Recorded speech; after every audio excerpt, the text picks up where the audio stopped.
Assalamualaikum warahmatullahi wabarakatuh. Halo guys, selamat datang kembali di channel YouTube Hernena Traveler.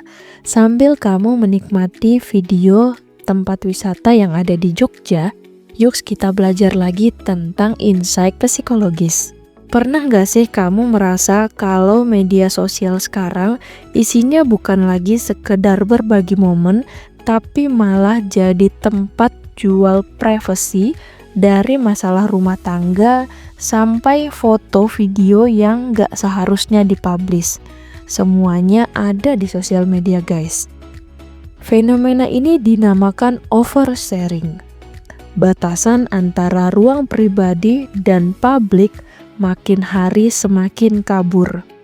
Tanpa kita sadari, kita sering menukar privasi hanya demi konten. Dan konten ini bersifat atensi yang kita haus akan likes dan komen untuk memenuhi kasih sayang yang mungkin belum cukup kita dapatkan di dunia nyata. Nah, masalahnya internet itu punya jejak digital yang abadi guys. Sekali kamu klik kirim, kendali atas informasi itu bukan lagi milikmu. Bahayanya mulai dari bullying, cancel culture, sampai masalah karir bisa hancur dalam sekejap karena satu postingan impulsif. Pernah kan teman-teman melihat fenomena seorang guru dipecat gara-gara kontennya yang tidak pantas di TikTok, dan bahkan ada juga yang masuk bui karena postingan kontennya. Menahan diri untuk tidak oversharing adalah salah satu bentuk latihan pengendalian diri atau digital mindfulness. Sekarang kita masuk ke solusi gimana agar kita tidak oversharing guys. Solusi yang pertama, gunakan aturan jeda 10 menit. Jadi sebelum jempolmu bergerak, coba tarik napas sebentar. Tanyakan ke dirimu sendiri, kenapa aku mau posting ini, apa gunanya, dan apa konsekuensinya. Karena ini tidak dilihat oleh beberapa orang, tapi ini konten yang dikonsumsi oleh publik dan bisa aja viral kapanpun. Menjaga privasi bukan berarti kita menutup diri, tapi itu adalah cara kita menghargai dan melindungi diri kita sendiri. Jangan pernah memposting sesuatu saat emosi kamu sedang meluap, terlalu senang, terlalu marah, atau terlalu sedih. Jadi, ketika kamu terlalu senang, terlalu marah, dan terlalu sedih, ketik apa yang ingin kamu sampaikan di notes. Kamu draft dulu, lalu tinggalkan selama 10 menit guys. Biasanya setelah emosi mereda, kamu akan merasa lebih bijak bahwa informasi tersebut perlu atau tidak perlu diketahui publik. Kemudian solusi yang kedua untuk menahan diri dari oversharing adalah tanyakan 3 pertanyaan filter. Yang pertama, kenapa saya ingin membagikan ini? Apakah karena butuh validasi atau sekedar ingin pamer? Kemudian pertanyaan yang kedua, siapa yang benar-benar perlu tahu? Apakah konten kamu memang untuk konsumsi publik? Atau semua followers kamu? Atau cukup teman dekat saja yang ada di circle kamu guys?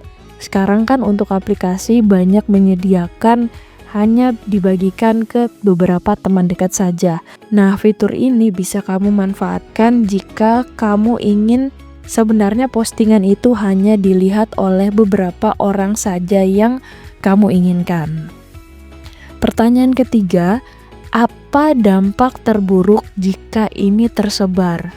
Jadi, walaupun kamu menyebarkannya ke teman-teman dekat saja, kamu tetap harus memahami konsekuensi dari sikap kamu guys, dari postingan konten tersebut. Bagaimana jika orang lain di luar teman dekat kamu melihat postingan itu, atau misalkan kamu memang membagikannya ke publik, Kamu harus memahami konsekuensi apa yang kamu terima jika bos kamu di kantor, atau orang tua kamu, atau orang asing yang melihat konten tersebut guys. Jadi ini bukan seperti overthinking saat membagikan konten ya. Ini adalah bentuk latihan digital pengendalian diri ketika kamu ingin oversharing guys. Kemudian solusi yang ketiga untuk kamu bisa menahan diri dari oversharing adalah batasi audiens. Tidak semua orang di daftar kontak adalah teman kamu. Pahami itu ya. Gunakan fitur close friend yang tadi aku sharing jika memang ingin berbagi cerita di Instagram atau di circle story WA kamu. Bisa kamu gunakan fitur tersebut. Kemudian kamu juga bisa menggunakan second account. Miliki akun private yang isinya hanya orang-orang yang sangat kamu percayai. Ini bisa menjadi wadah untuk bercerita tanpa takut dilihat publik luas. Jadi fenomena second account itu sudah banyak terjadi di Gen Z. Dari mereka memiliki akun yang kedua untuk menyalurkan semua hal yang mereka rasa perlu disalurkan tanpa diketahui oleh banyak orang. Akun yang pertama tetap stabil karena diikuti oleh banyak orang, dan akun yang kedua dia bisa menjadi diri sendiri. Kemudian solusi yang keempat untuk tidak oversharing adalah alihkan ke jurnal fisik. Banyak orang oversharing karena mereka hanya ingin didengar. Cobalah kamu melakukan journaling, menulis di buku harian fisik jurnal dengan tangan, pakai pulpen, itu akan memberikan efek pelepasan emosi yang sama dengan curhat di sosial media guys. Tapi jauh lebih aman karena tidak ada orang yang menghakiminya. Tidak ada yang like, tidak ada yang komen di situ. Kamu bisa menumpahkan semua perasaan kamu, curhatan kamu melalui journaling. Kemudian solusi yang kelima agar kita bisa menahan diri dari oversharing adalah evaluasi kebutuhan akan atensi. Jika dorongan oversharing sangat kuat, cobalah cek apakah kamu sedang merasa kesepian dan butuh pengakuan atau validasi.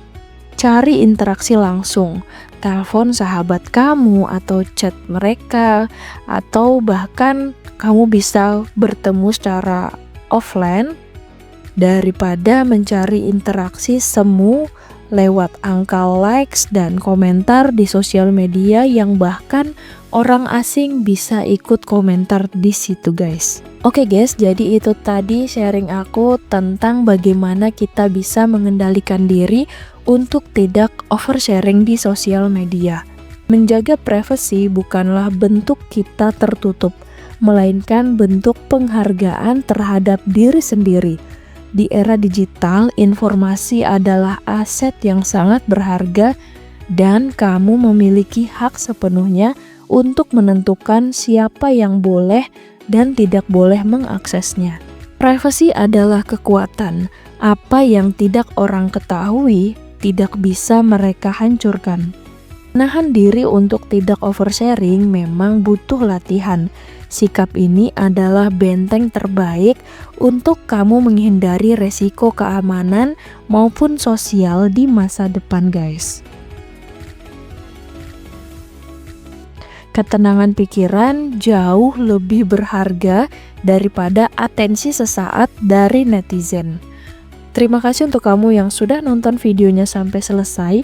Semoga video ini bermanfaat. Kamu bisa ketik di kolom komentar oversharing apa yang biasanya susah kamu tahan guys. Dan untuk kamu yang ingin terus dukung channel YouTube ini agar berkembang, bisa bantu dengan cara di subscribe agar aku lebih semangat lagi dalam membuat konten-konten yang menarik dan terupdate seputar insight psikologis dengan visual jalan-jalan traveler berikutnya. Wassalamualaikum warahmatullahi wabarakatuh. See you on the next video.